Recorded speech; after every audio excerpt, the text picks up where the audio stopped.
Delhi NCR में सर्दियों की शुरुआत के साथ प्रदूषण का कहर जारी है। इंडिया गेट कर्तव्य पथ के आसपास 356 AQI दर्ज किया गया। हरियाणा के भी कई शहरों में प्रदूषण से हाल बेहाल है।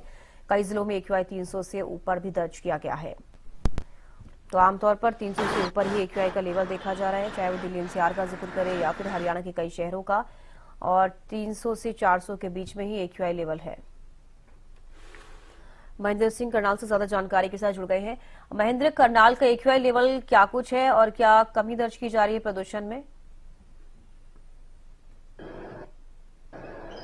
बिल्कुल इसका देखिए, करनाल के AQI लेवल की बात करें तो अभी भी ये 200 के पार लगातार बने हुए हैं। कल हालांकि कुछ इलाकों का जो AQI लेवल है वो 200 से कम आया था, लेकिन अभी जो फिलहाल का जो AQI लेवल दर्ज किया गया करनाल के सेक्टर 3 और सेक्टर 4 का, वो अभी भी 225 के आसपास बना हुआ है। यानी कि लगातार करनाल जिले की आबो हवा है वो साफ नहीं हो पा रही, क्योंकि जिस तरह से हम मेन पोल्यूटेंट की बात करें वो अभी भी जो मानक है उससे करीब 20 गुना ज्यादा है।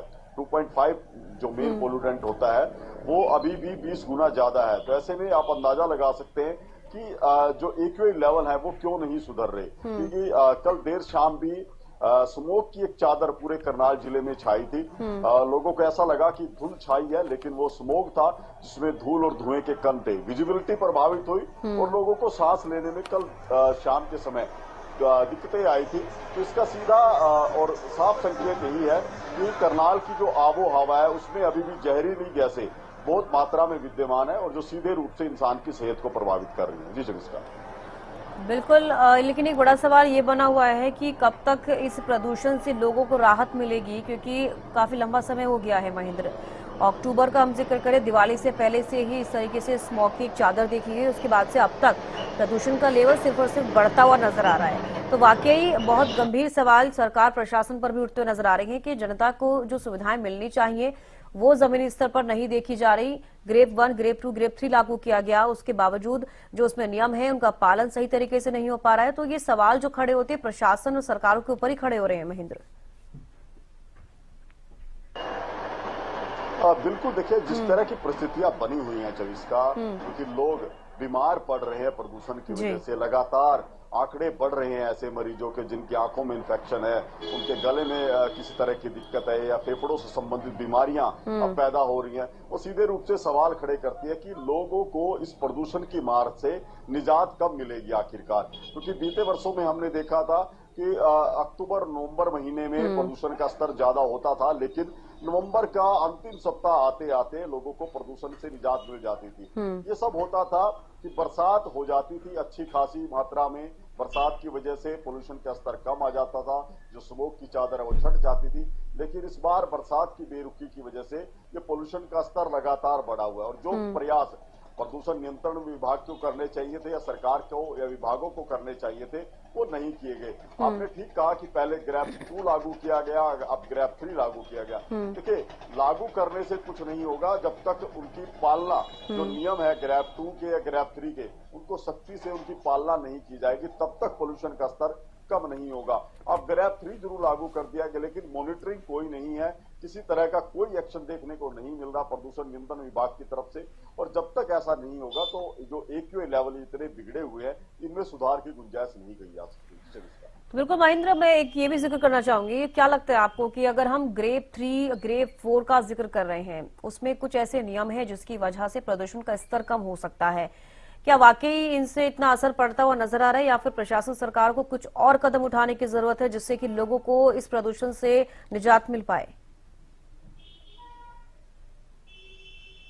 देखिए चविस्का, जब ये ग्रेडेड एक्शन प्लान की कोई भी स्तर जो है लागू किया जाता है, चाहे हम ग्रेप 2 की बात करें या ग्रेप 3 की बात करें, तो उसका उद्देश्य यही होता है कि जहां से प्रदूषण निकल रहा है, जहां से प्रदूषण का स्तर बढ़ रहा है, उन इकाइयों पर उन सभी कारणों को जो है रिजोल्व किया जाए, उनको कम किया जाए, यही उसका उद्देश्य रहता है। पहले ग्रेप 2 का था। ग्रेप 2 में प्रतिबंध होते हैं कि किसी भी तरह की कंस्ट्रक्शन साइट है जहां पर निर्माण कार्य चल रहा है, वहां पर सभी तरह का जो बिल्डिंग मटेरियल इस्तेमाल हो रहा है उसको ढक कर रखना होता है।